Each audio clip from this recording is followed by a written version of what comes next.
What's up, everybody?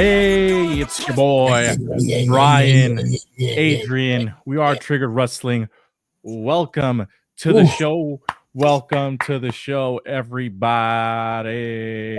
Yes. What a show. We got an action-packed couple different things here for you today. We're obviously going to review WWE Monday Night Raw. This show went by really fast for me.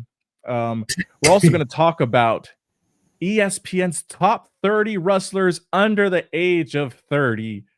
We're also going to give you a quick preview of the Gold League and Blue League of the Continental Classic Tournament, which is going to be a banger. 2 months, or I guess, is it a month? 2 months? A month? Month and a half. Of nothing but dream matches for the sickos. There's some things I'm really excited to see here. So there's that. Ooh, okay. Only one person here, and that is Rob Salaha. Only person on Facebook, maybe. We got some on YouTube. We're also going to discuss WWE Survivor Series predictions. Ooh, Survivor Series. I know I was talking my shit a little while back, but it's Survivor Series at the end of the day, and it's War Games too. I'm expecting a lot of action from four teams. A lot of drama going on all four teams. I'm expecting some stories to linger after War Games. I'm excited, bro. I'm excited. Demo says, I didn't watch Raw, bro. Well, that's okay, because we're going to talk about some other things, too. We got the ESPN's top 30 under 30. We're going to talk about the Continental Classic preview. We got Summer Survivor Series predictions, too. Michael, what's up?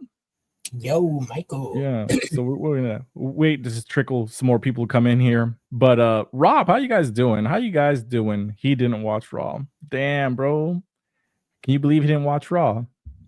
Ooh. Can you believe it? Who's he? Yeah, who's he? Name him. Brian. Hey, bro. The Juice Man Jones, and of course the Diddy Fiend himself, Adrian the Tooth Fairy. What the fuck?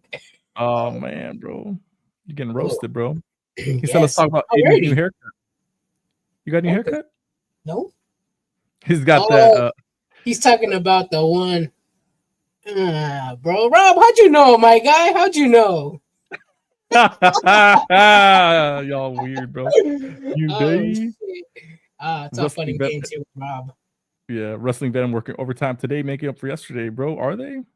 New day. It's a new day. Yes, it is, bro. We're here to talk about everything. I don't even know where to start. Where do you guys think we should start? Let's start with what you guys are here for. Let's start with Monday Night Raw. And that starts right now, Adrian. The show starts off, Gunther being interviewed by Jackie Redmond. He can't get a word out before Damian Priest comes out, insults the man's manhood. Eventually, Gunther lays him out. He cleans off the table just to get himself thrown through the table, Adrian, because Damian Priest takes advantage, puts the razor's edge on him, gets him on the table, bro. Yo. Hey, yo, anyways, I can't even get down through the fucking read without you over here, man. But essentially, Gunther's left questionable. Is he the same guy who we saw 2 months ago, Adrian? That's what Jackie asked. He is not, bro. He is not, bro. He is lost for words. He can't say his promo. Last week, Damian Priest, mild himself, pretty much left Gunther speechless. And he left him speechless this week again, bro. Although I still have confidence in Gunther. Yeah, I mean, Damian Priest, I'll give him his flowers. He's doing a little better in promos now. I like that from him. He got the mic. Told Jackie Redmond before she leaves to give Gunther the mic. Why? He didn't even talk. It was good. It was a good promo. Damian Priest handled that very well. I still don't think he has a chance against Gunther, but the promo literally solidified him as a challenger. It really did. It solidified him as a challenger, as an actual threat. Gunther is left questionable. Is he the same Gunther? Is he still the ring general? That is left to be seen. Damian Priest laying down the promo, bro. He just didn't let Gunther talk. And I think that this is a great way to build up Damian Priest, because you mentioned it yourself, Adrian. One of his flaws as a wrestler here was his mic skills. His mic skills have definitely improved lately, which is one of the things that I think was flawed with him prior. Yeah. Hopefully his wrestling improved though. Bro, that's the best thing about him. All right, let's read some comments here. Randy's in the house as always. What's up, Randy? I'm like, give us Randy a thumbs up before you leave, man. I'm like, when's Randy coming in, bro? I know Randy's always here. I appreciate you, Randy. I appreciate you joining in. Excited for the Women's Intercontinental Championship. Me too, honestly, because I know we were talking about Alexa Bliss, Becky Lynch, Charlotte Flair. They're adding another title. The women's division in WWE is miles ahead of AEW in terms of potential talent, potential storylines, potential just amount of women on TV on a daily basis, and that's a good thing. There are way too many titles, though.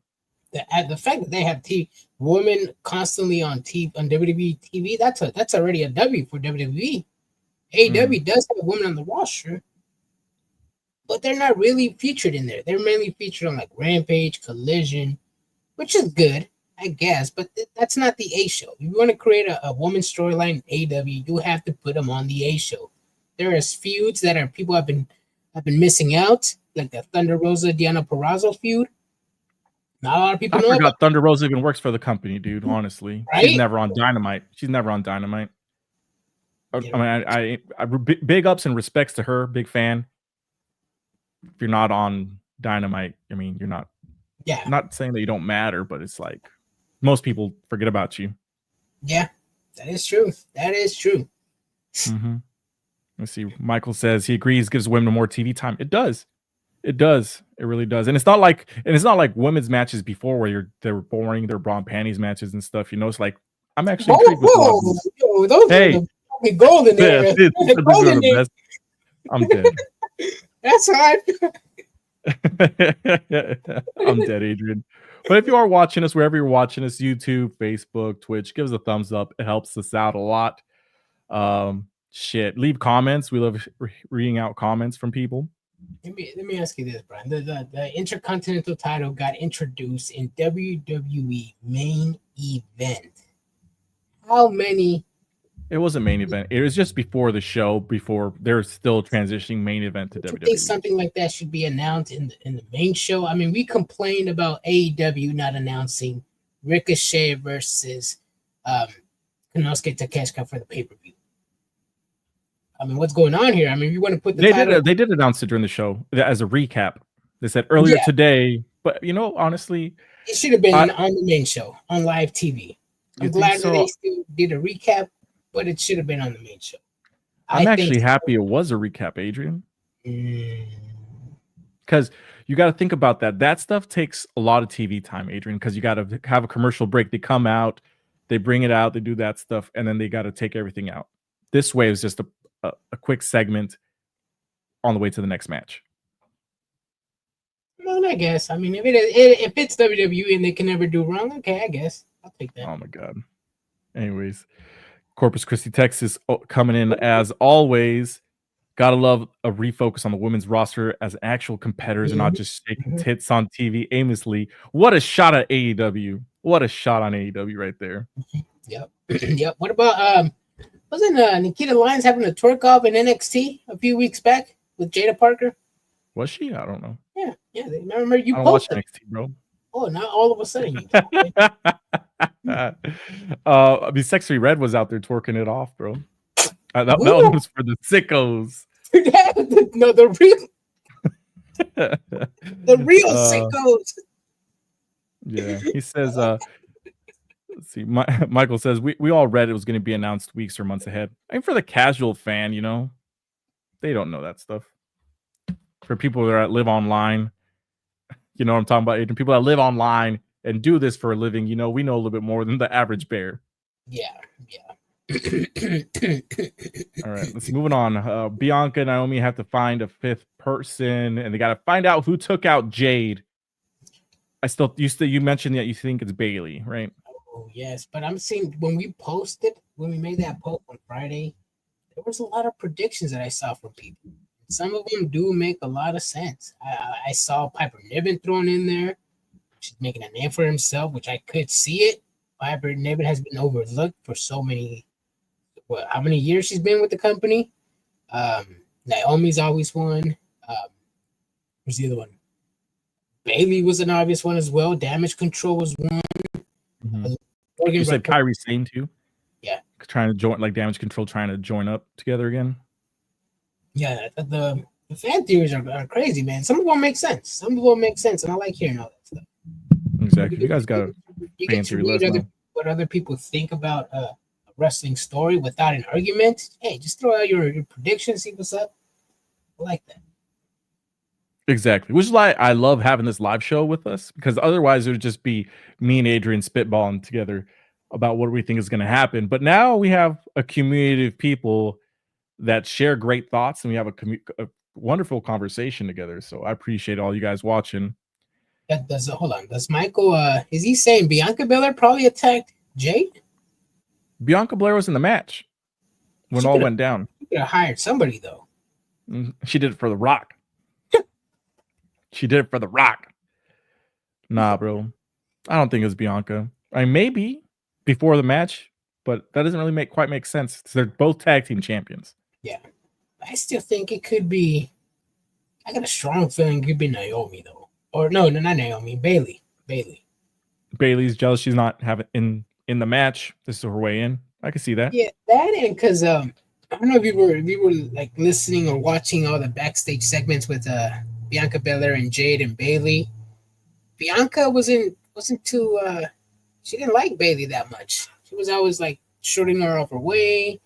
She told Naomi to trust her. And I'm like, Bailey is a babyface. She's not doing nothing that's a heel. She ain't doing nothing sneaky. So I mean, I could see Bailey be like, all right, bitch, you have some doubts? Or here are your doubts. Here are your doubts. Yep. WrestleMania 41 match. What about returning Charlotte? Nah, I don't think it's her. You gotta save her for a special event. April 19th.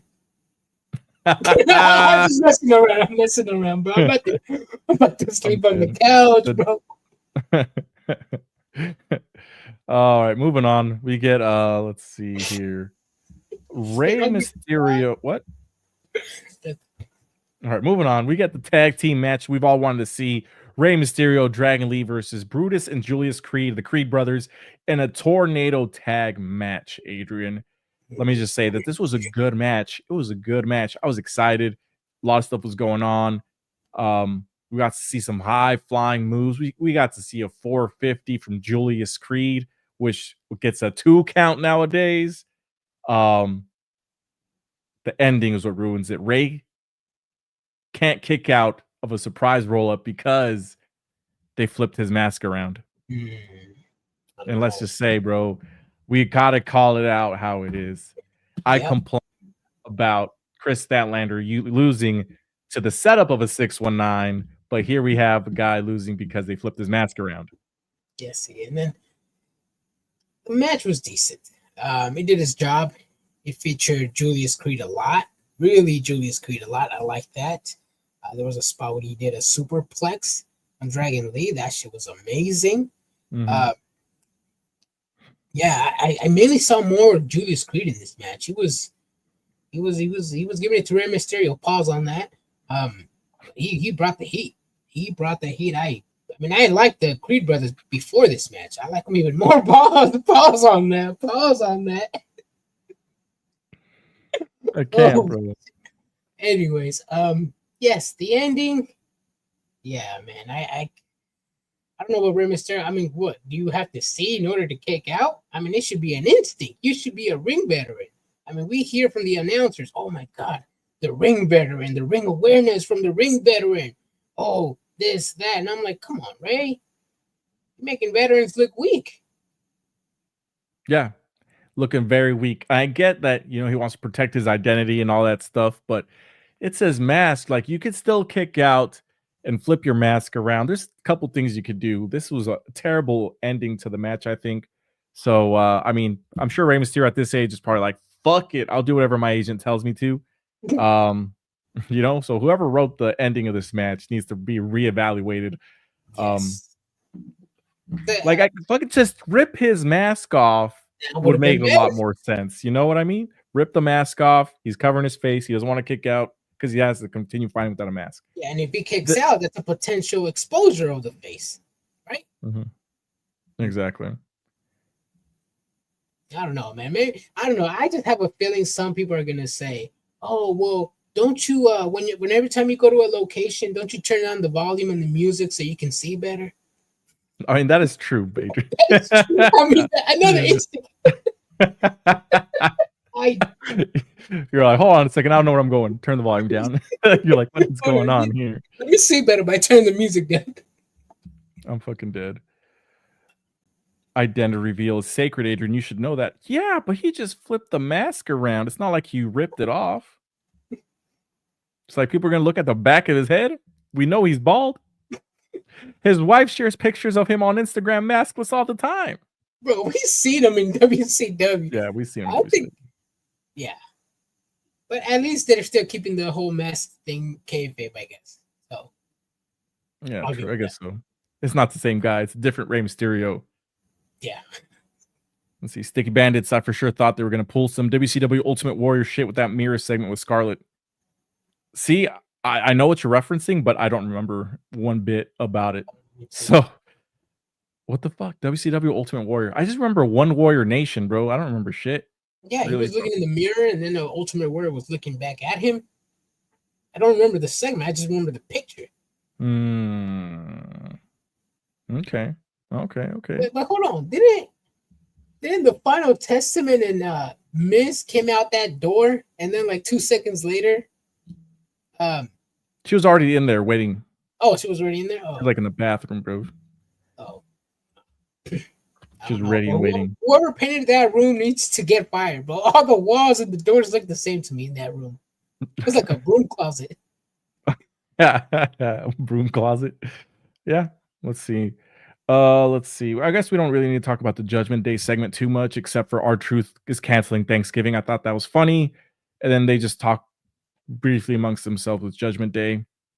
Let's move on to Braun Breaker versus Ludwig Kaiser for the Intercontinental Championship match. This match was actually my Baja Blast match of the night, Adrian.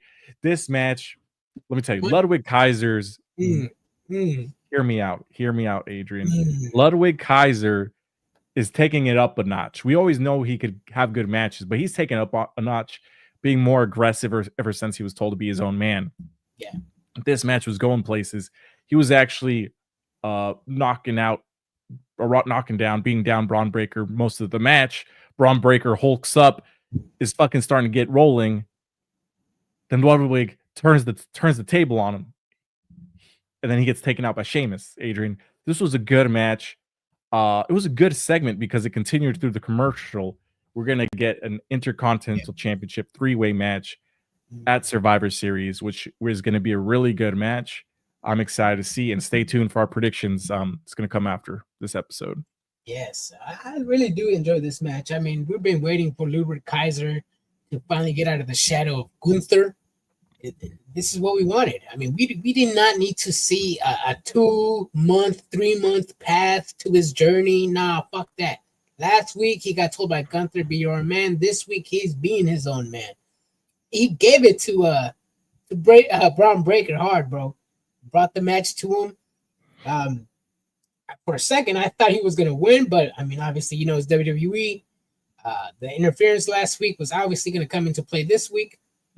Glad we're getting a 3-way triple threat for the Intercontinental Championship, but this is going to be an absolute banger.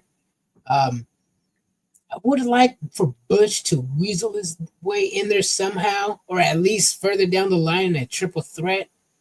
His character may be ass, but I mean, at least he brings something good to the table. But I'm glad with these 3 guys: Gunther, or Ludwig Kaiser, Braun Breaker, and Sheamus, bro. Sheamus, I like Sheamus since he's returned, bro. No story, no nothing. I'm just an old vet that wants to fight and wants to give a banger after banger after banger after banger. Yeah, I mean, he wasn't really too much of a storyline. I mean, the story is Gunther, or not Gunther, Ludwig Kaiser trying to become his own man, and he's taking out anybody to make shit happen. So that's the story there. It's not really much of a story. Like from Sheamus's side, he just wants to fuck people up. He's on the tail end of his career, but he's had a hell of a career. Let's read some comments here. Sticky Bandit says, Kaiser the Bump King. This man is a great seller, Adrian. Oh, I think you were talking about Tony Khan. The Bump King. I was like, what's the Bump King? The Bump King. But yes. Sticky Bandits? Yeah, Kaiser. Yeah, Kaiser Bump. He's a good wrestler there. Anyone check on Braun after the show? No, did something happen? Yes, he went 60 miles per hour through the corner of the announce table. You didn't see he was going to do a spear on Ludwig Kaiser, but Kaiser like dodged it, and Braun Breaker hit the corner of the announcer table. You didn't see it? I must have missed that. Must have missed it. Actually, I missed it myself, but I saw it on Twitter. Oh, fuck. Okay. That looked like it hurt. I see. ESPN not popping off midstream. What is that in reference to? I'm confused. I'm confuzzled. Moving on. On Espen. Huh? I said, what's on Espen? Espen? Yeah, what's on Espen? Bloodline segment. Let me tell you here, Adrian. A lot was said, but not a lot was said as well. Sami Zayn essentially asked the most important words. Can we trust CM Punk? And Jimmy Uso and the rest of the Usos seem like it's very, very, very certain that they need to trust him because the wise man said so. Hear me out.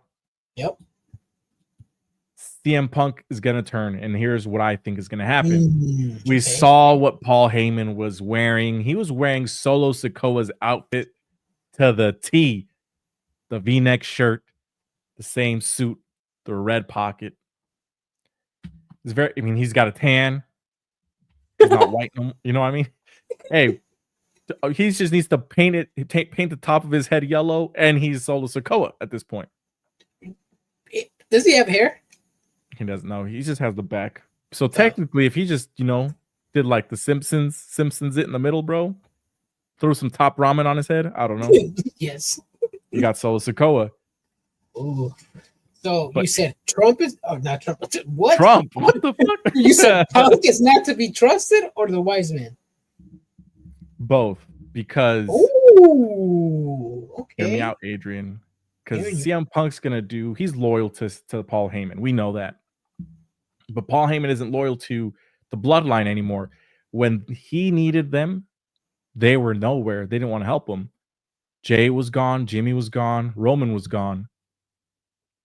But on that episode of SmackDown, he pleaded CM Punk to take him with him. And that's what we see now. But Paul Heyman also is probably like, you know what? Fuck these guys. Let Solo Sikoa handle him. But also CM Punk, if he does help these guys, where's the story head out to next? That's the other thing we got to think about. That is yeah, that's, I don't know, man. Yeah, if CM Punk turns, I can see the storyline where it goes, like, wise man, you need to be with me. They'll throw you in the trash like they've done in the past. The wise man didn't trust Sami Zayn at first. Yeah, there's a lot of tension going on. I know we're gonna see it after Survivor Series, so I'm gonna be watching it. Right now, I still think, I don't know, man, because I can't see the wise man going back to Solo or staying with Punk fully. It might just be with Punk for a little bit, I think, Adrian. Actually, yeah. I don't think soon. It's too soon. There's a lot of things going on. We have a comment here. Rollins still involved in this somehow. Yeah, exactly. He still needs to be involved because he's popping off with Bronson Reed still. Did you see CM Punk's post on IG today. He was thanking the fans and this and that, but at the same time, in the background, he had a picture of Seth Rollins flipping him off at Survivor Series. There's going to be a feud coming after that. I do think the Wise Man with Bloodline right now is too soon. I mean, save it for something bigger and better, like a WrestleMania or a SummerSlam next year at MetLife Stadium. MetLife Stadium. He said, "Damn, Brian, I should start writing for you, plagiarism, motherfucker." Bro, you told me not to call you Sticky Bandits. I said there was a commenter, bro. I'm gonna start calling him Sticky Bandits, bro. You lost my respect, bro. I'm gonna start. No, I was kidding. Not my respect. What's the word? I don't know.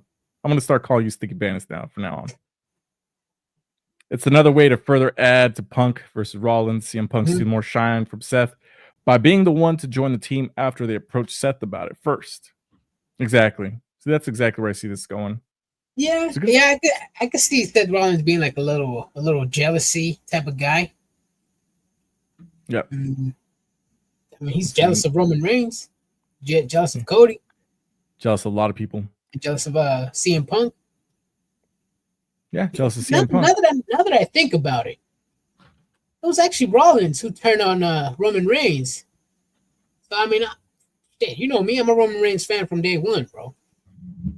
If anything, Rollins owes Reigns an apology. Well, I think Rob is Sticky Bandits, bro. Yeah, I think we said that. That is him. Yeah. Okay, let's see. There it is, bro. See, I forgot the IG name. That's what it is. Damn. Okay, I get it now. All right, moving on. See, Judgment Day versus War Raiders for the WWE Tag Team Championship. Adrian, I still can't get behind the War Raiders. Judgment Day wins with the numbers game as they always do. Called it.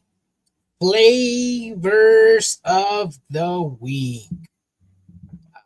They got the little 3 weeks of shine. They got their title shot. Back of the line. Catering. Back to catering. Damn, bro.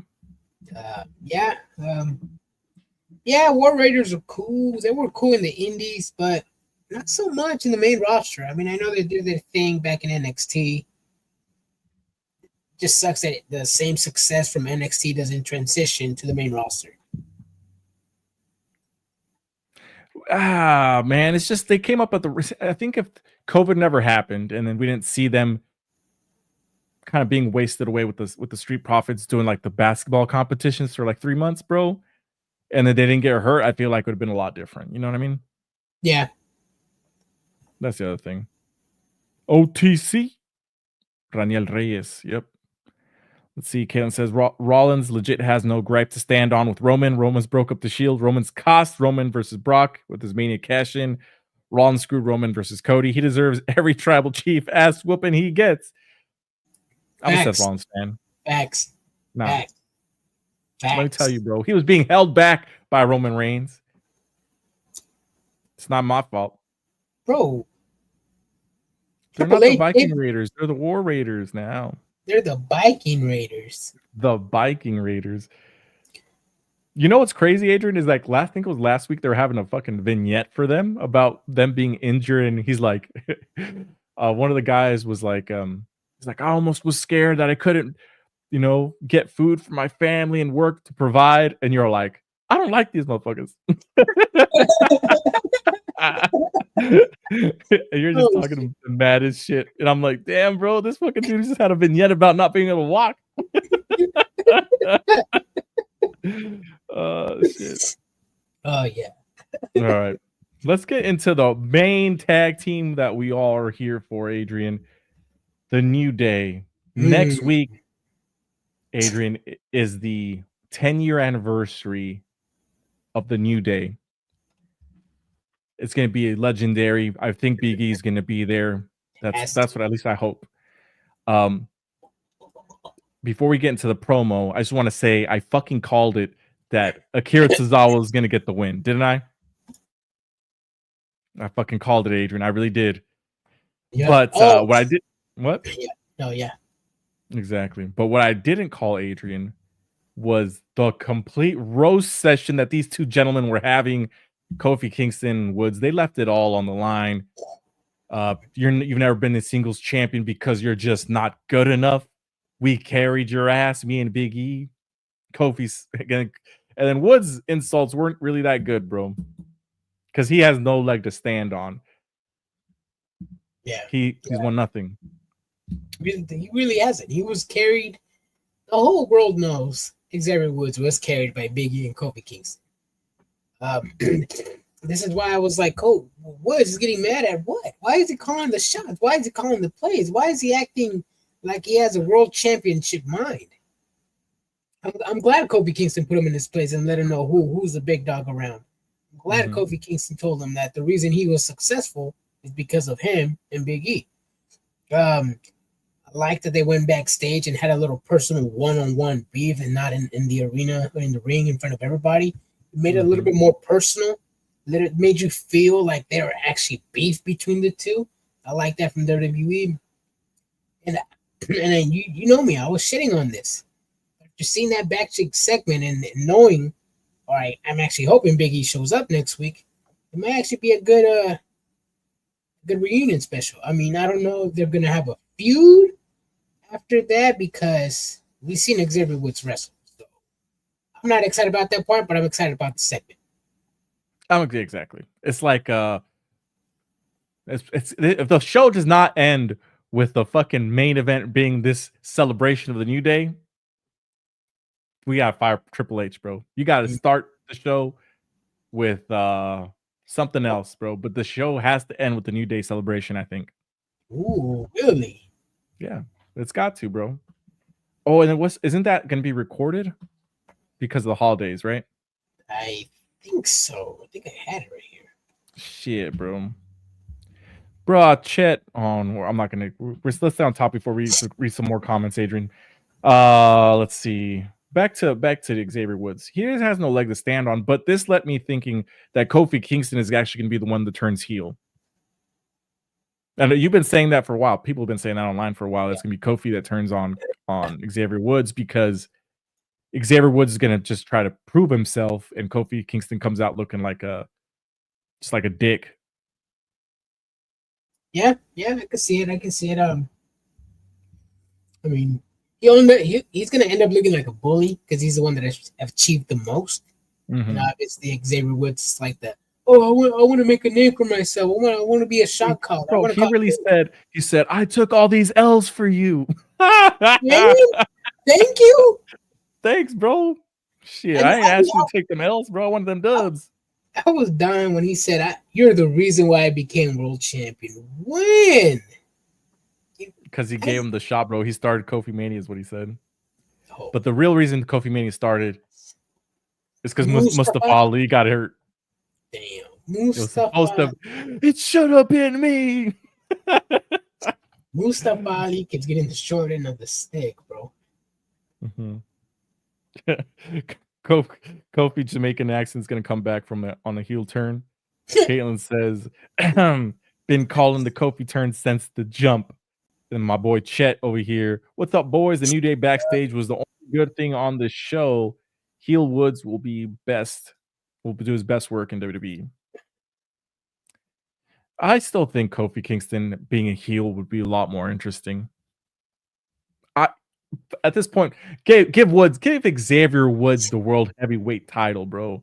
We'll get that way. We have 3 guys on the same team that were world champions. Has that ever been done before? Shield. Right. Fuck my life, bro. Shield, you're right. Evolution. Hey, real talk. Real talk. Yeah. Everybody wants to talk about the 4 horsemen being like legendary. It's not true, bro. Oh, Evolution. That's another one. You're right. Evolution. Logan James? No. Hey. Kyrie's saying the first time ever women's intercontinental champion because the first ever IWG win. Oh, okay. I can see that. Okay. That's a good one. Evolution. Yeah, Evolution. That was four people were in that were all world champions. Yep. That's to me, I think Evolution is one of the greatest factions. You know me, I hate Triple H. But I mean, they have 4 world champions in the ranks. All the titles they won, Hall of Famer after Hall of Famer after Hall of Famer after Hall of Famer in there, bro. Each 2-time Hall of Famer was Ric Flair, bro. Yeah. Oh, 2-time Triple H Hall of Famer too. Yep. By himself and then with DX. Batista's going to be a 2-time Hall of Famer. Randy Orton's going to be a 2-time. Mm-hmm. Does that make Ric Flair's going to be a 3-time when the Revolution goes in the Hall of Fame? It has to be, bro. Crazy, bro. And because Booker T was a 2-time Hall of Famer with Harlem Heat. And really? By himself. Yeah. You know, crazy, it was bro. You know what? Let's do a quick top 10 list, Adrian. Not top 10. Quick top 5.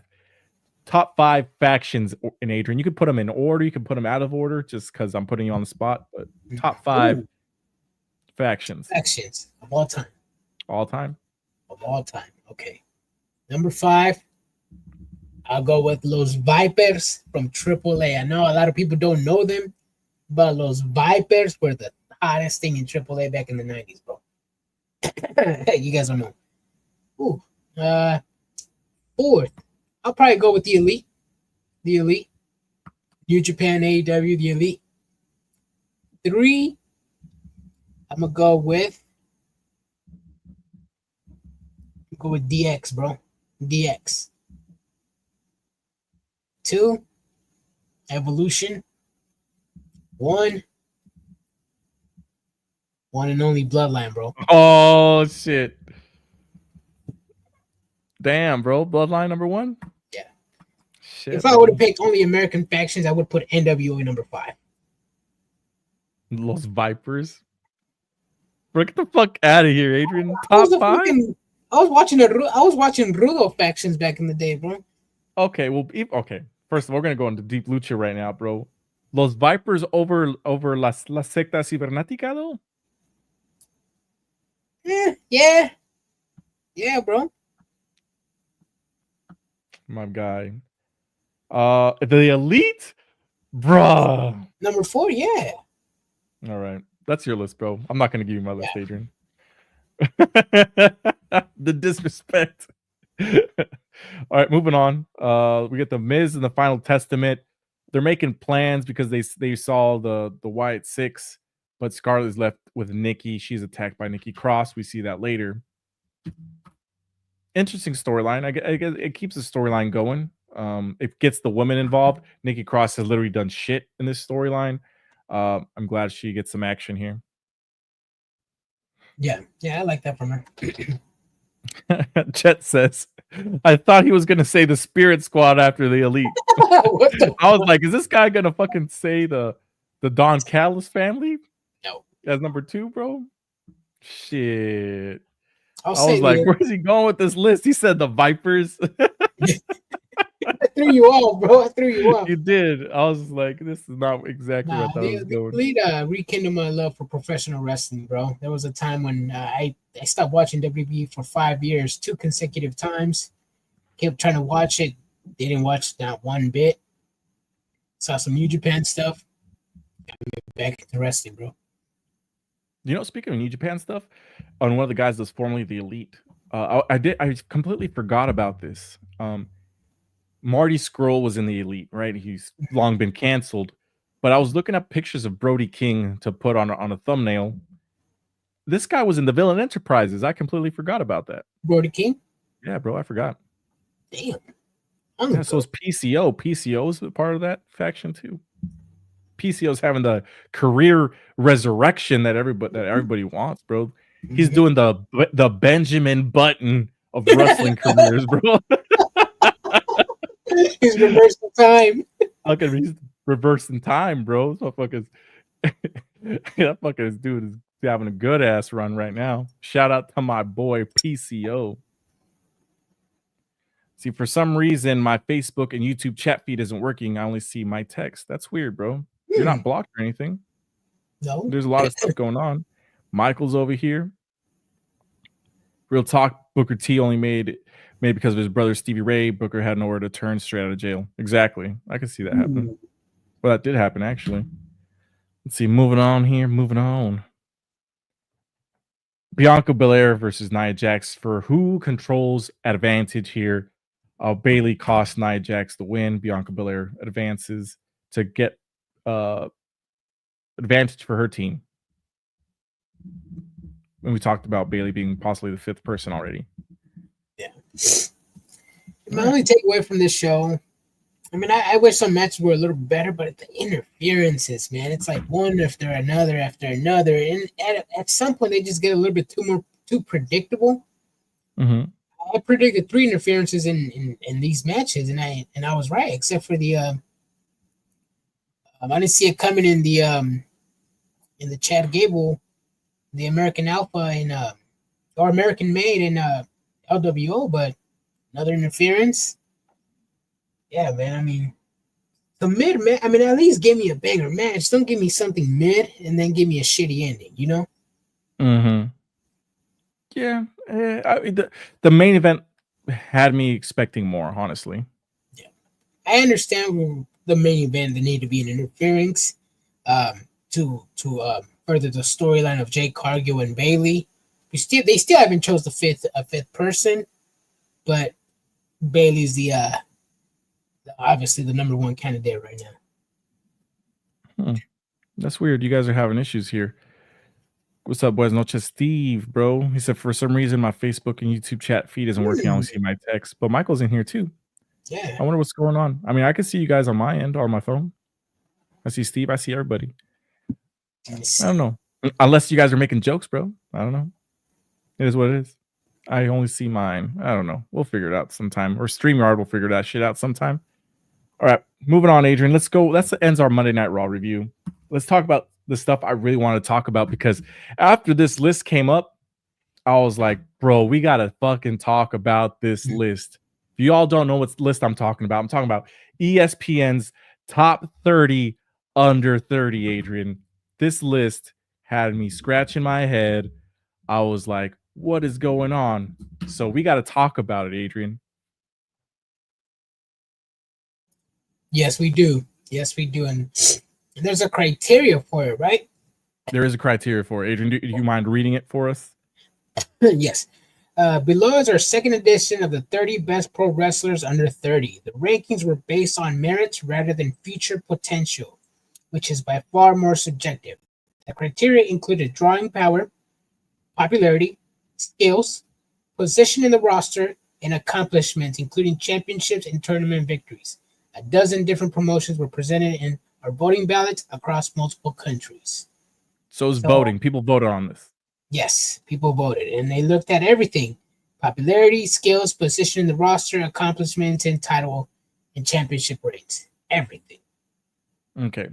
I'm going to foreshadow this by saying I don't know any of the Japanese guys on this list. So, yeah. I mean, Shota, okay, Ramen Reigns is what they call him. Shota Umino, right? No, that's not Ramen Reigns. Ramen Reigns is Shota Umino is Moxley's protege. Got it. Okay. Yeah. All right. Well, let's start with the number 1. Let's start with the top, the cream of the crop. And this is who I would build a roster around. Number 1, Dominic Mysterio, bro. You gotta give it to the man. That man's having a crazy run. He deserves to be the number 1. Yes. Number 2, MJF. Solid. Respected. I understand. Number 3, Tony Storm. Number 4, Rhea Ripley. Number 5, Mariah May. Number 6, Konosuke Takeshita. Number 7, Jack Perry. Number 8, Kyle Fletcher. Number 9, Daniel Garcia. Number 10, Shota Umino. All right. I'm not going to read down the list because there's 50 names, but there are some segments here that raise quite a bit of eyebrows, Adrian. I'm seeing some questionable names in some questionable spots already. Also, give me the one that you think just completely shoots out at you. Shoots out? The obvious one, I'm going to say Tiffany Stratton. She is number 18th. She is under Hook, under Austin Theory, under Hijo del Vikingo, under Kato Kiyomiya, who? Probably a Japanese guy. I don't know. I'm sorry. But Tiffany Stratton is having a career right now. She's the Money in the Bank winner. She's having a solid career, a solid run, solid storyline. She won a lot in NXT. 2024 was the year to build Tiffany Stratton, and they've done a wonderful job. Why is she 18th? She needs to be in the top 10. Exactly. See, and that's one of the ones that I had here. They have Jack Perry as number 7, bro. He's above Kyle Fletcher and above Braun Breaker. What titles has Jack Perry won that? Right, I understand Kyle Fletcher. You know, he's just getting up there. I understand, but Braun Breaker, you're putting Jack Perry over Braun Breaker? That's nonsense to me. And then they have Hook, number 17, over Tiffany Stratton and Logan Paul, Julia Hart and Jamie Hayter. Questionable, bro. Hook, first of all, Adrian, we talked about this list before we got on. Yes. You mentioned the FTW title is not a real title.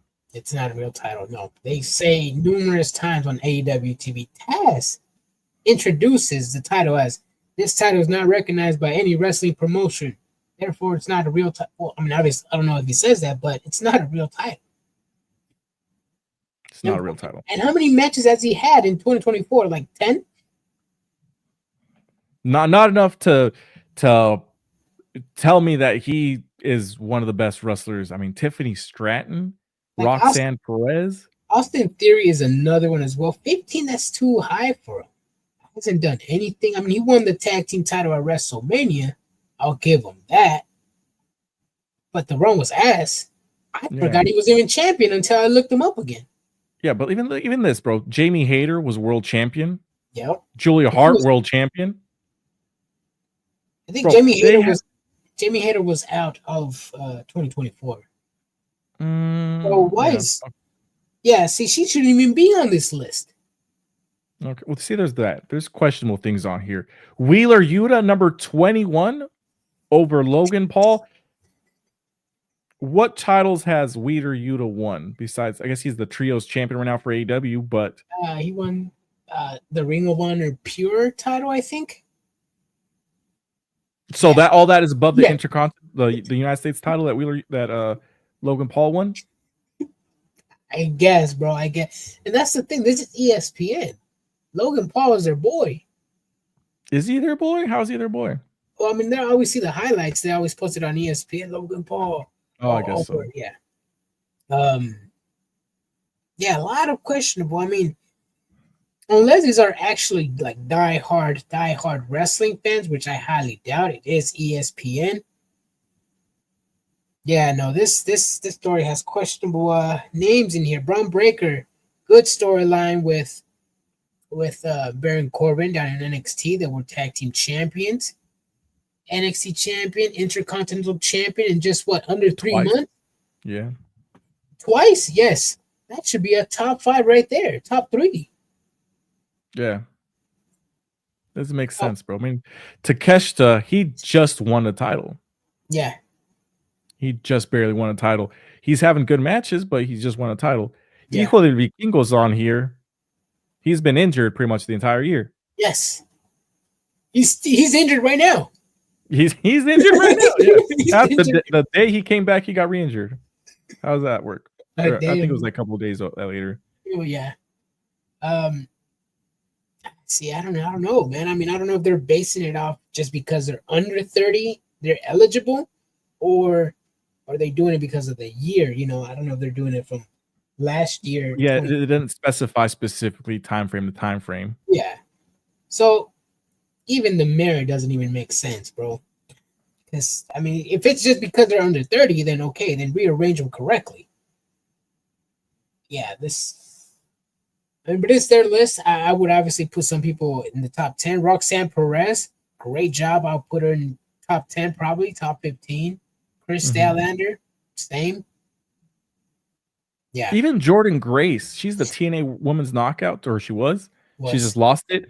She's had one hell of a run, and she's too low. I mean, obviously, we gotta put all these people on the list. You know, that's just the way it works. But I would have changed up a lot of things here. Hook, I don't consider him in my top 30 under 30. Not at all. No. Drawing power. I mean, you said match quality. He's not a good wrestler. Drawing power. He doesn't draw. Championships won. He doesn't win in championships. Accomplishments. I mean, beat Jericho. Get the fuck out of here, bro.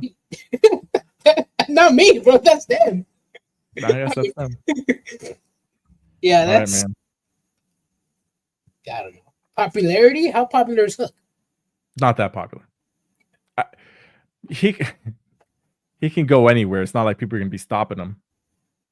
Yeah. Oh, and that's the thing. MJF. He's barely wrestled. He's been hurt too. He just got back. What, like 4 months ago? Before All In? No, he's out. He's been out. And then he's feuding with Adam Cole. Oh no, you're right. He did come back, but he didn't win any championships. I don't know. Yeah. We gotta figure. Somebody's got. Let us. If you guys know how these rankings work, let us know, because the explanation that they gave us doesn't make sense to the way it's all laid out. And I guess people voted for these people, right? That's the other thing. So maybe we need to vote. Maybe more people vote. Maybe the people who made this list are those fans who say they're on the internet every day, but yet they're not on the internet every day. Maybe so. Let us know what you guys think in the comments. All right, so there's that. All right. 52 minutes. All right. What's up, everybody? Lupe says, ESPN don't know shit about wrestling. They don't. They really don't. They barely cover it. They barely cover. They barely cover collegiate wrestling, bro. They barely do, yes. Adrian, does your fupa have the same haircut? You mentioned it earlier, bro. You said, nice haircut. He's like, oh, this one? No. I'm dead, bro. Let's see. Lists certainly can't be on matches for the year because MJF has 2 for the 4th time in 2004 last week. Yeah, exactly. Yeah, he doesn't have a lot of matches. I think they just copied and pasted, bro. I know some people who do some work like that. They just copy and paste it onto the next year. Oh, Dave Meltzer, bro? Yeah. Bro, remember how they had it was 2023, and I don't know who the hell does this list, but it came up, and I forgot who sent it to us. They're like the top 50 black wrestlers of 2023. Oh, yeah. And number 1 was Brian Keith. And this was when Swerve was like Swerve. Yeah. And in my head, I was like, who the fuck is Brian Keith? And somebody's like, bro, Google him. He's a good wrestler. And again, of course, like 2 months later, he gets signed by AEW. But I have never heard of this guy. Yeah. And there's like number 2, number 3, number 4, number 5, number 6 are all people on WWE. Swerve was like number 2. I'm like, what the fuck? Like, I've never even heard this guy. Yeah, no. Some of these lists are questionable lists. Because then they give out a merits, they give out the criteria to fit in or to go into the list. They don't even follow it. No, for sure. He says, "What's wrestling exactly?" Yeah. No, it was all over the place. But even then, like even the power rankings, the 500 indie wrestlers, bro. How do you rank 500 people? Indie wrestlers. I mean, nothing wrong against that, but that's a lot. That's a lot of fucking people, bro. That's a lot. Like that. Like Blue Cane got number 500. I think just to say he was on the list. What's his name? Blue Pain? Well, his name's Memes. Oh yeah. But Blue Pain. His name was Blue Pain.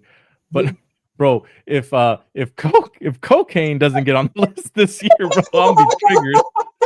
And what was the other one? Gain. And then there's another one called Piss Cane. Piss Cane. I didn't see that one. There was also Candy. Candy Cane was out there, bro. Man, I expect to see all these people on the list. We got to ask Roy how these lists are made. So, I was talking to Roy about something, bro. So the joke around the wrestling community is that everybody has a podcast, right? Yes. We know this. So we were watching the media scrum, and I noticed that one of these guys that asked the question were 3NT podcast or something like that. And then I was just checking my Facebook stuff out, and it came up on my feed. Oh, we got to ask a question at the press conference and blah, blah, blah, blah, blah. So my curious ass, I'm like, let's see how many followers they have. right? And I was just trying to, just see. I was curious. I feel like that's natural curiosity, like, because hey, shit, I would like to be on the media press list of AEW. Take a whopping guess as to their subscriber list, Adrian. 400. 64 deep. 64 deep on YouTube. YouTube 64 deep. 64K. Nope, it's just 64. 64. Yeah. Mm-hmm. And I, for the sake of it, I checked on Facebook. They have 300. Damn. It's not, I mean, I don't know. I mean, I didn't check them out on Instagram. Maybe they have a lot of followers on Instagram. But the way I'm looking at it, I'm like, shit, if they can get on the fucking media press list, we can get on the media press list. Yeah. My ass, bro, I was triggered. But who knows? Maybe they just know some guy that knows some guy. But if you guys know somebody that can get us media passes, let us know. Know somebody, yeah. Yeah, that's what we got to talk about. Let's see here. Let's see. Now let's roll into. Hold on a second. He says, maybe you should tell us what your indie wrestling name would be, middle name street, when you grow up. This guy, he's like, you want to know my first pet's name and my mother's maiden name too while you're at it, bro? Damn. You want me to tell you my favorite elementary school teacher was, bro? Well, you're in high school, bro. Oh yeah. What is it? Who was your high school mascot? What is your first pet's name? Yeah, what was your first pet's name? What was your favorite sport to play when you were a kid? Fucking Rob. Trying to scam us, bro. Shit. Middle name street you grew up with. Oh, that was funny. I was like, middle name, street name, what? Yeah. Lupus says, yes, let's get Brian asking MVP questions at the scrum. Bro, he was roasting everybody. It got me when he was just like, I'm this guy from something action collectibles. Who's that? Who? Where you from? Like, Where'd you get your degree? Where'd you go to school? Where'd you go to school? Where'd you get a degree? The guy said Full Sail University. Well, Fully Sail. I would have just said SMSU. What is it? What's that one? Online college? SMSU. Fuck, I don't know. Purdue University, Purdue Global, fucking Phoenix. There's a whole bunch of them. I would have just said Penn State, bro. Penn State. I want at that point to start lying, bro. Don't be honest. Don't say, just come up with something creative, bro. What was that one school from Blue Mountain State? Did you watch that show, Adrian? Yeah. I don't remember what the university was. I thought what's the name of the school? It was Blue Mountain State. I'm fucking dead. What the fuck? Is this a trick What's question? the number to 911? Is this a trick question? I thought it was Blue Mountain State. What color is that red fire truck? What? Yeah, no, I like that from MVP, bro. Hopefully he does that a little bit more. I know Tony Khan was a little, I don't know if you saw his face, but we need some of this. He was not having it, bro. He was upset. He was a goody guy. He's like, oh, well, don't say nothing. These are the guys who are gonna put us over. Nah, bro, stay in character. Let them know who you are. You're the Hurt Syndicate. You're MVP. You take no nonsense. You're a disgruntled ex-WWE employee. Talk about it. Bring that same energy. Why you gotta say it like that, bro? He is, bro. He is a disgruntled. He is. You're right. He is. Bro, Triple H throws a rock one way. Hey, man, why you gotta throw the rock that way? Bro, but he was going off on people. And Bobby Lashley's he's so fucking sweet, bro. He was actually trying to answer the people's questions and be nice. And then he did get triggered at one question. Yeah. But the thing that had me dying was an MVP. He was like, "Oh, where's that from? I'm from Figure 4 Online." And he's like, "What is that?" And then Tony Khan says, "Oh, he's with Dave Meltzer." And he goes, "Oh, no, I'm not going to answer questions from that clown." Then Tony Khan's like, "Okay, but I will. I'll answer them." He's like, I got to make sure this guy gets his shit in, bro. Well, I can't wait for the Will Ospreay Hurt Syndicate feud, because Will Ospreay is a good friend of Meltzer. He is. He plays with Meltzer, bro. So this is a good segue, Adrian. Good segue into our next topic here. We're here to talk about the Continental Classic. We have two leagues, the Blue League and the Gold League. Which league is the best league? We're going to find out who's going to be the winner of this entire event, Adrian. We're going to analyze it, bro. So, what a better way to start off than the Blue League, Adrian? The challengers are as follows: Kazuchika Okada, Kyle Fletcher, Daniel Garcia, Mark Briscoe, Shelton Benjamin, and the Beast Mortos. Of course, Kazuchika Okada is currently the Continental Classic winner, right? He won, or technically he's a champion. He didn't win it the first time. First time was won by Eddie Kingston. Yep. But we also have Daniel Garcia defending his. I guess he's not defending, but he's the current TNT champion. Kind of interesting that he's in there, Adrian. So what stands out for you in this Blue League? In this Blue League, two champions. Obviously, you have an up and comer fighting in Kyle Fletcher. He's hungry for blood. He just defeated Will Ospreay. He's looking to get Okada next. But yeah, Daniel Garcia is a questionable one because he's a champion. He just won the title. I mean, do you really want to have a champion in a tournament for another title? I mean, if they do a similar thing they did with Eddie Kingston last year, it's going to be an absolutely no for me. I mean, you have too many titles in the company. Spread them around talent. Beast Mortes is just there for entertainment matches. Shelton Benjamin is going to get some good W's. I don't see him winning, but I can see him be a threat. Briscoe, disappointing last year. I don't see him improving this year. I think Kyle Fletcher has this one, the Blue League. See, that's what I think as well. I mean, I'm excited to see the dream matches here. You know, you get Kyle Fletcher versus Okada. I think they're going to end up fight to see who ends up winning this one. Probably save it for the end. That one's going to be a fire match. Of course, we mentioned Daniel Garcia. It's kind of questionable that he's even in here. He's going to rack up some L's. He's definitely not going to win the entire thing. It would be quite nonsensical if he did. I'm intrigued by Shelton Benjamin here. Because this is really going to tell you, are they going to push him to be like that next guy in the Hurt Business, or is he just going to be another guy? You know what I mean? Because he's definitely got to do better than Beast Mortos and Mark Briscoe, I would say.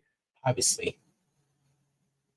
He's got to be third place, bro. I don't think, if you want to take Shelton Benjamin seriously, you got to have him be third, be fourth, tie with Daniel Garcia, and then eventually that leads into a title shot, I think. But I'm with you. I think I see Kyle Fletcher win this one. Yeah. Yeah.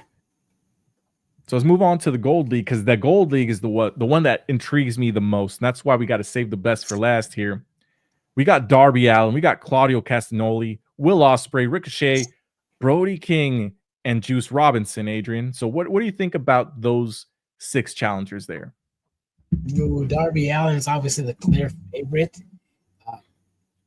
Tony Khan guy, obviously. Claudio Castagnoli, a heavy hitter in the BCC. Will Ospreay, man. That's a heavy hitter. That's obviously the obvious favorite. We could potentially see a rematch with Kyle Fletcher there. Ricochet, he lost against Konosuke Takeshita, but I mean, that's a heavy hitter. Yeah, this is gonna be the death block. This is in soccer, we call these the group of deaths. This is the group of death, most definitely. Brody King, a hard-hitting guy. Juice Robinson, I'm gonna say like Juice Robinson is a guy that a lot of people are gonna overlook. He might be a wild card in this one. Juice Robinson is unpredictable, the unorthodox style of his. I think he's gonna be a wild card. I wouldn't be surprised if Ricochet and Claudio Castagnoli are the bottom 2. Would not be surprised. I mean, you got to put some eyes on Brody, Ricochet, and Will, bro. I think. Yep. This is a hard one. No, it's going to be a good division, and it's going to be a lot of this one. I wrote down notes. A lot of dream matches here, a lot of bangers. First of all, you get the matchup here. You get Darby Allin versus Claudio, which they're currently feuding right now. So that's going to play into the AEW and the Death Riders feud.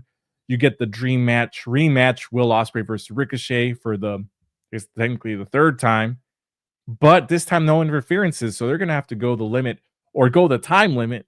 That's probably can also happen as well. Of course, you get to see Brody King in here. He had an impressive showing last time, so he always has some banger matches, and he's gonna have some good matches with the likes of Claudio, Will Ospreay, Ricochet, and Darby.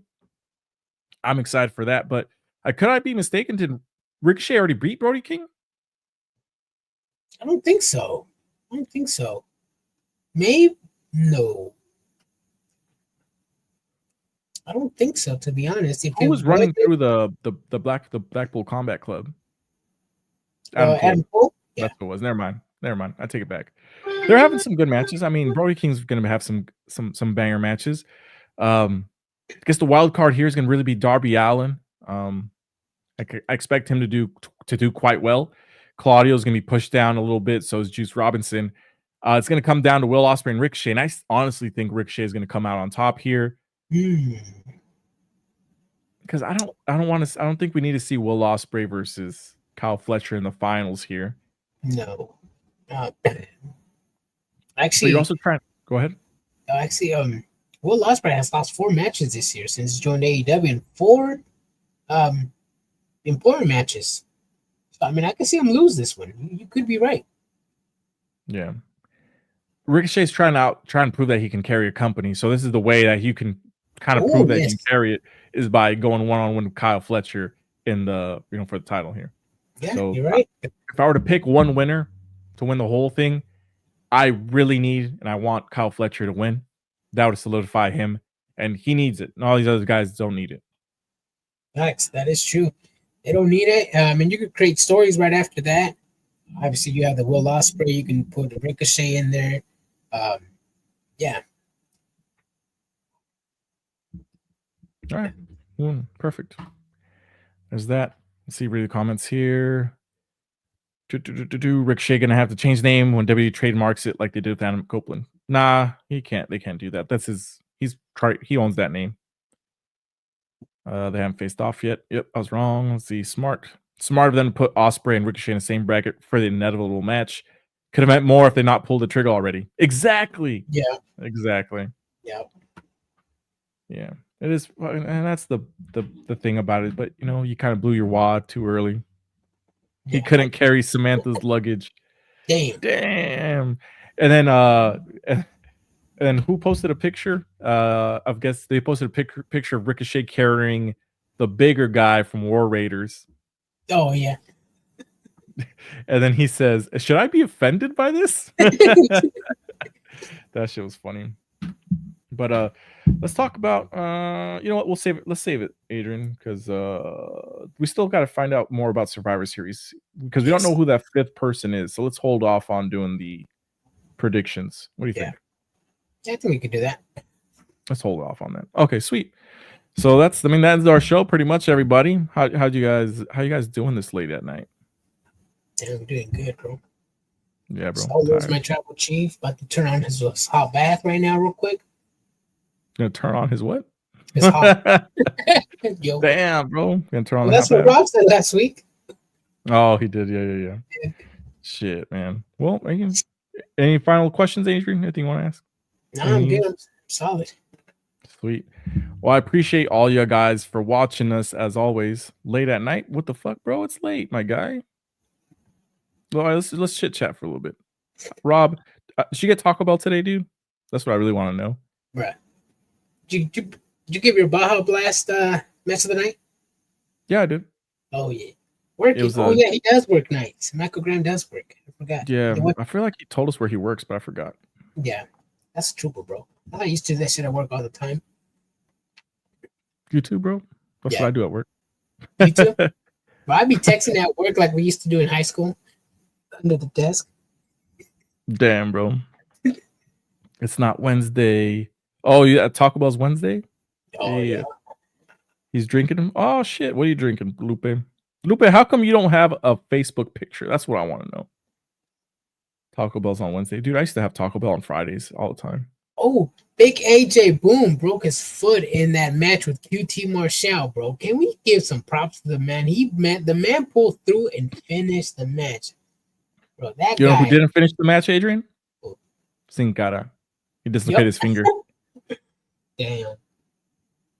Oh, I got a question. Matter of fact, I got a problem. That's Triple H when Kofi Kingston started speaking. Oh yeah. Yeah. Where'd you used to be? The Jamaican? Did he say where'd you used to be Jamaican? Or Yeah. where'd you used to be? You know, I wonder if it was on purpose that he lost it, you know, or it was just happened like a happy accident. That or probably was like, hey man, I can't do the accent all the time, you know. And you gotta understand, in WWE, if you want to push, you have to learn how to talk on the mic. So they were just like, hey, we're not feeling this Jamaican accent. Yeah, let's just end it in a comedic way. Yeah, it was good. He's like, hey, I got a question. Matter of fact, I got a problem. Aren't you supposed to be Jamaican? Yeah, bro. Hey, he works at work. So how do you listen to? You obviously listen to us on Facebook. So like, so you're just like working there, just like trying to fix stuff and typing at the same time on your phone? I'm curious. Lupa says, I'm mysterious like that. Hey, nice. I like that. Mm-hmm. Whoa. Sounded odd. What color is the bath water, bro? Adrian? Is it bean colored, bro? No, bro. Rob wants to buy it, dude. Start selling your bath water. So sell those bath water, bro? No, sell your own bath water, bro. That's what he wants. He says he wants to know Adrian's bath water. See, here's my question. What color is the water after Adrian takes a bath? Ooh, depends, start selling for $25, bro. That's true, bro. Mm-hmm. If that chick Delphine did it, I could do it. Hell yeah, bro. That's fucking crazy that shit actually happened. What's Adrian's beef with Papa H? The world wants to know, Adrian. Mainly when he took over, when he was mainly that on-screen character, the COO in WWE. Was it 2011, 2012, 2013? Just bad. He was giving Seth Rollins continuous pushes after pushes. I mean, the Miz and R2 storyline was ass. They had a locker room walkout. Ass as well. And it was only ass because R-Truth and Miz, they joined forces and they said that WWE was having unsafe work environments and that they were going to attack people because of how unsafe WWE is. But they were actually the unsafe workers because they were attacking people and putting people in the injury list. So I'm like, that doesn't make sense at all. If you're saying WWE is unsafe, but you guys are causing the problems, but they're blaming WWE. They had a lockout. Yeah, and I think after that I tuned out. I think I stopped watching for like 2-3 years straight, probably more. I didn't start watching WWE back until like what, 2022, something like that. Yeah, we would keep up with the stories, watch pay-per-views, but like watching it like religiously, nah. Yeah, and yeah, just the whole giving Seth Rollins push after push after push. I mean, you had Baron Corbin as well with Lacey Evans challenging for world titles after another. They lost the match and they got rewarded another title match. Never-ending feuds. I mean, the list can go on. Mm-hmm. You have so many reasons, I guess. Pinch Adrian. He's like, what I want to know is how grown-ass men call Triple H Papa H. I don't know, bro. It was a term of respect, bro. El Jefe, the boss. Papa H. People call him Papa Khan, bro. I've seen people online call him Papa Khan. I think that's where I started. I started calling Papa H because people started choking on Tony Khan's dick, bro. That's right. That's why I started calling him Papa H. So you're damn. Yeah, and praising one promoter for some reason angers the other fan base. Exactly, it does. You know what's funny is that when I I think I'm gonna call it tweeting, but when I posted, I love this company, It's not really because I love this company. It's actually something that we saw online from some Mark podcaster. Oh yeah. And it just stuck with me. I forgot what it is, dude. He was just like, "Oh, I love AEW. It's so amazing." He said, "We did it." We did it. We are back. The feeling. Oh, that's what it was. It was when they announced the WB deal. He said, "We did it. We proved them wrong." I love this company. I'm so proud. And I'm like, dude, get out of here. You said we proved them wrong. We? What do you mean? Oh, We? I think I know what you're talking about, bro. Yeah, Oh my god. Hopefully he's still around. Hopefully she's still around with her page, bro. Yeah, it's a joke. It is just a joke because people take things too seriously. Yeah. That's what it is. Life ain't too serious, my guys, especially when it's just wrestling. Like Rob over here saying that, bro, it sounds unprofessional. You say you don't know all the wrestlers, bro. Bro, honestly, I'm being realistic. I mean, anybody who says they know all these guys has got too much time on their hands, to be honest. Literally. I mean, think about it, dude. We have our day jobs, our night jobs, whatever you want to call them. Then you got 2 hours of Monday Night Raw, which is going to turn into 3 hours. Then you got NXT. Realistically, you say you skip that one and you replace it with New Japan, but then you don't know NXT. Then that's that, which is clearly converts into WWE eventually. Wednesdays you got Dynamite. Thursdays you got TNA if you want to watch that. Fridays you got SmackDown, which is also going to be 3 hours now. Then you got Rampage, which is going to be dying. Saturdays you have Collision, and if you're lucky, then you don't have a pay-per-view. And Sundays, I mean, I think Sunday in like 2 weeks is going to have a GCW on it. Yeah.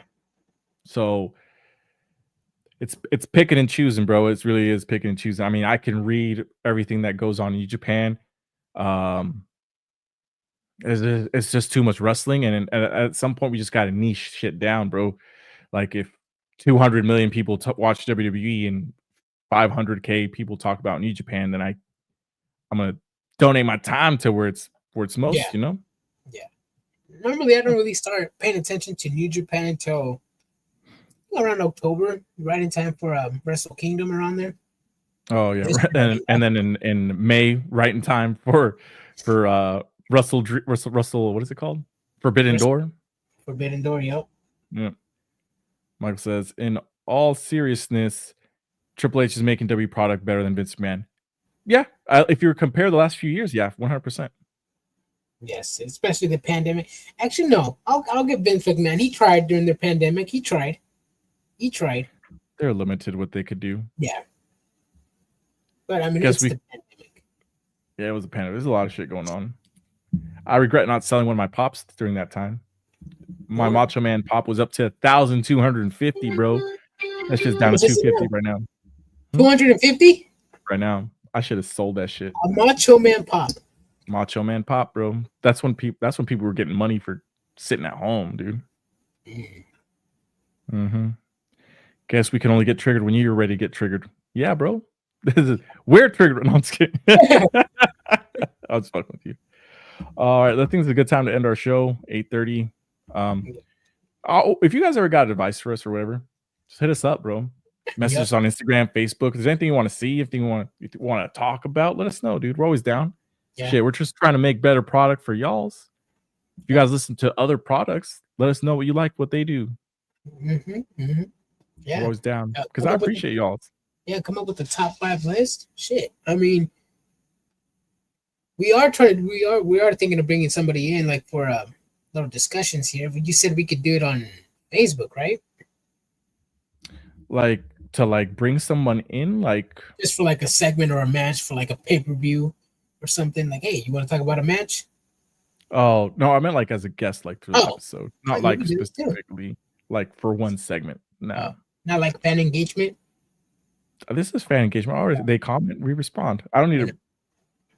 Like Rob, I would like to bring Rob on one time, fucking see what he has to say, but he's gonna be unhinged. Hey. Shit. But either way, good night, guys. Thanks for watching. We'll be back Wednesday for AEW Dynamite. We are busy. You know, Yeah, Friday, sure. Saturday. See y'all later. See you Wednesday. Deuces. Deuces.